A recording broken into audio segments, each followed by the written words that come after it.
আজকেও এসপিকে বললাম আমাদের জেলায় যদি কুরবানি ব্যাহত হয় তাহলে আপনি এই জেলাতে ল অ্যান্ড অর্ডার আপনি যতই আপনার হাতে সিআরপিএফ থাক, যতই আপনার পুলিশের স্ট্রেংথ থাক, আমরা যদি রাস্তায় নামি আপনি কোনো মতেই মুর্শিদাবাদ জেলার কন্ট্রোল করতে পারবেন না।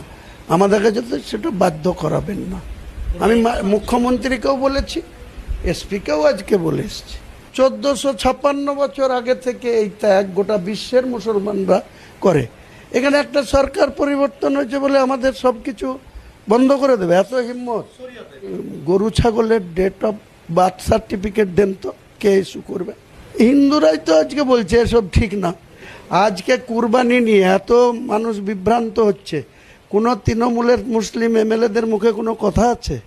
একা হুমায়ুন কবির বলছে, আবার ঘুরে হুমায়ুন কবিরকে আবার এরা দোষারোপ করছে। একটা মুরুদ নাই যে বিজেপি গভর্নমেন্টের বিরুদ্ধে, এই জিওর বিরুদ্ধে, এই কুরবানিকে কেন্দ্র করে সোচ্চার হও। আমি আজকেও এসপিকে বললাম আমাদের জেলায় যদি কুরবানি ব্যাহত হয় তাহলে আপনি এই জেলাতে ল অ্যান্ড অর্ডার আপনি যতই আপনার হাতে সিআরপিএফ থাক, যতই আপনার পুলিশের স্ট্রেংথ থাক, আমরা যদি রাস্তায় নামি আপনি কোনো মতেই মুর্শিদাবাদ জেলার কন্ট্রোল করতে পারবেন না। আমাদেরকে যাতে সেটা বাধ্য করাবেন না। আমি মুখ্যমন্ত্রীকেও বলেছি, এসপিকেও আজকে বলে এসছি। আমরা তো কোনো অন্যায় কথা বলছি না। এটা আমাদের মুসলমানদের 1456 বছর আগে থেকে এই ত্যাগ গোটা বিশ্বের মুসলমানরা করে। এখানে একটা সরকার পরিবর্তন হয়েছে বলে আমাদের সব কিছু বন্ধ করে দেবে, এত হিম্মত? কোনো মতেই এটা মানা হবে না। আর আমি বলেছি যে আপনি গরু ছাগলের ডেট অফ বার্থ সার্টিফিকেট দেন তো, কে ইস্যু করবে? হিন্দুরাই তো আজকে বলছে এসব ঠিক না। কত ঘোষ, কত মণ্ডল, কত চাই, কত অন্যান্য হিন্দু সম্প্রদায়ের মানুষ হাজার হাজার গরু পুষে। তারা আজকে যদি গরুটা দুধ দোয়ায়, দুধ 5 বছর ব্যবহার করে, 7 বছর ব্যবহার করে, তারপরে তো সেই গরুটার বিক্রি করে। কাদের করে? মুসলমানদেরকেই বিক্রি করে। কটা হিন্দু সেই যারা দুধ দেয় না বা যারা চাষ অযোগ্য, তাদের সেই গরুটা মুসলমান যদি গরু না খায় তাহলে কে করবে? আর এই গরুর মাংস, মোষের মাংস ভারতবর্ষ, পশ্চিমবাংলায় যেমন মদের লাইসেন্স দিয়ে মমতা ব্যানার্জি সব থেকে বেশি রেভিনিউ ট্যাক্স কালেকশন করেছে, আর থেকে আন্তর্জাতিক স্তরে এই ভারতবর্ষের হিন্দুত্ব সরকার গরু আর মোষের মাংস এক্সপোর্ট করে, ইম্পোর্ট করে হাজার হাজার কোটি টাকা রোজগার করছে। তারা যদি এত তাদের ভগবতী মাকে না কাটতে দেয় তাহলে ওটা বন্ধ করুক না গে। শটার হাউসগুলো বন্ধ করুক, কসাইখানাগুলোর লাইসেন্স ইস্যু বন্ধ করুক না। মুসলমানরা ধরে নিলাম, আগামী দিনে আমরা মুসলমানদেরকে ডেকে ডেকে বলবো যে এদের যদি এত বাধা, আমরা ওটা আস্তে আস্তে খাবো না। কি আছে? তো তখন এরা কোথায় যাবে? এদের এই গরুর ব্যবসা, গরু যে দুধ দুয়ে খায়, তারপরে সেই গরুটা আবার টাকার জন্য আজকে অনেক ঘোষ, অনেক ব্যক্তি বলছে এটা কি করছে, বলছে কি না? তাহলে মুসলমানদের সবটাই দোষ। পশু তো শুয়োরও পশু, আমাদের যেটা মুসলমান কোরআন হাদিসে হারাম। চলেন, পানি সম্পদ দপ্তরের আমি মন্ত্রী ছিলাম, আমি হরিণঘাটাতে গেছিলাম। হরিণঘাটাতে একই টেবিলে পোলট্রি মুরগি কাটা হচ্ছে, একই টেবিলে খাসির মাংস প্যাক করা হচ্ছে কেটে, একই টেবিলে শুয়োরের মাংস। সেদিন থেকে আমি পোলট্রি মুরগিরও মাংস খাই না, ও কোনো কিছুই খায় না। কারণ আমি নিজের চোখে থেকে এসছি, শুয়োর, বড় বড় শুয়োর সাদা সাদা, সেটা টেবিলে গ্যাস করে বড় বড় ইয়ে দিয়ে কেটে সেই চামড়া ছাড়িয়ে সেই মাংস প্যাক করে চালান দিচ্ছে। কোন হোটেলে পাঠাচ্ছে, কাকে শুয়োরের মাংস খাইতে? আমি হোটেলে মাংসই খাই না, নিজের চোখে দেখেছি। না না, আমি হাকিমপুর সম্পর্কে জানি না, আমি মিডিয়াতে দেখছিলাম। কিন্তু এটা নতুন কিছু নয়, প্রেজেন্ট অ্যাক্টই রয়েছে।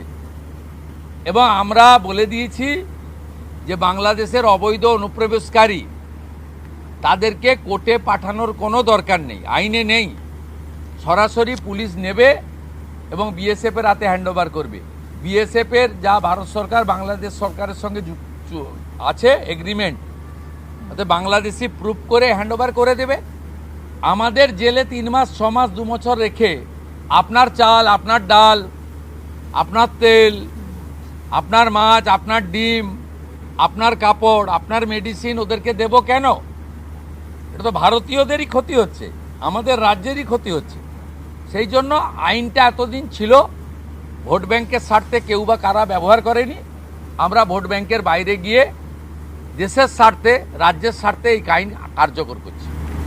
একদিকে আবেদন করেছেন যে যারা এতদিন অভিযুক্ত রয়েছেন তাদেরকে গ্রেফতার করার জন্য এসপির কাছে, পুনরায় কি তদন্ত শুরু করবেন? আমি আবেদন পাইনি। এসপির কাছে উনি আবেদন করেছেন। এসপি নিশ্চয়ই ডিজিকে পাঠাবেন, ডিজি আমার সঙ্গে পরামর্শ করবেন। আমি হোম মিনিস্টার হিসেবে নিশ্চয়ই, আমার তো আইনের শাসন প্রতিষ্ঠা করার জন্যই আমাকে আপনারা মুখ্যমন্ত্রী করেছেন। তা আইনের শাসনে তামান্নাও আইনের শাসন পাবেন। আমরা তো বলেছি শাসকের আইন চলবে না, আইনের শাসন চলবে। বিরোধী দলের আমরা তো বলেছি স্কুল কলেজ মন্দিরের 1 কিলোমিটারের মধ্যে মদের দোকান লাইসেন্স দেওয়া যাবে না। এ সরকার অন্যভাবে চলবে, চিন্তার কোনো কারণ নেই। আমার সঙ্গে ভারত সরকারের মন্ত্রী জিতেন্দ্র সিং এর একটা মিটিং আছে 3:30টার সময়। এখন 2:30 বাজতে যায়, 1 ঘন্টা লাগবে যেতে। প্লিজ সেটা হচ্ছে বিশেষ বিশেষ সাংসদ বিরোধীদের, তাদেরকে আপনি ডাকবেন এই বিশেষের চাই যদি বলেন যে মানে যারা অনেকদিন পরে সত্য কথা বলছে তারাই বিশেষ সাংসদ। এই তালিকা তৈরি আছে। এই বিশেষ সাংসদ না আমি বলবো না, আপনারাই তো দেখাচ্ছেন। আমি তো আপনাদের চ্যানেলেই দেখছিলাম বারাসাতের সাংসদ কি বলছেন। তারপরে সরকারকে বললাম ওনাকে ডাকুন, উনি নিশ্চয়ই কোঅপারেশন করতে চান।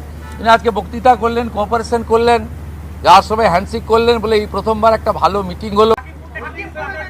না না, আমি হাকিমপুর সম্পর্কে জানি না, আমি মিডিয়াতে দেখছিলাম। কিন্তু এটা নতুন কিছু নয়, প্রেজেন্ট অ্যাক্টই রয়েছে। এবং আমরা বলে দিয়েছি যে বাংলাদেশের অবৈধ অনুপ্রবেশকারী তাদেরকে কোর্টে পাঠানোর কোনো দরকার নেই, আইনে নেই। সরাসরি পুলিশ নেবে এবং বিএসএফ এর হাতে হ্যান্ডওভার করবে।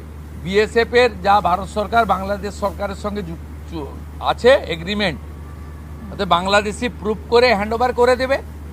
আমাদের জেলে 3 মাস 6 মাস 2 বছর রেখে আপনার চাল, আপনার ডাল, আপনার তেল, আপনার মাছ, আপনার ডিম, আপনার কাপড়, আপনার মেডিসিন ওদেরকে দেব কেন? এটা তো ভারতীয়দেরই ক্ষতি হচ্ছে, আমাদের রাজ্যেরই ক্ষতি হচ্ছে। সেই জন্য আইনটা এতদিন ছিল, ভোট ব্যাংকের স্বার্থে কেউ বা কারা ব্যবহার করেনি। আমরা ভোট ব্যাংকের বাইরে গিয়ে দেশের স্বার্থে, রাজ্যের স্বার্থে এই আইন কার্যকর করছি। একদিকে আবেদন করেছেন যে যারা এতদিন অভিযুক্ত রয়েছেন তাদেরকে গ্রেফতার করার জন্য এসপির কাছে, পুনরায় কি তদন্ত শুরু করবেন? আমি আবেদন পাইনি।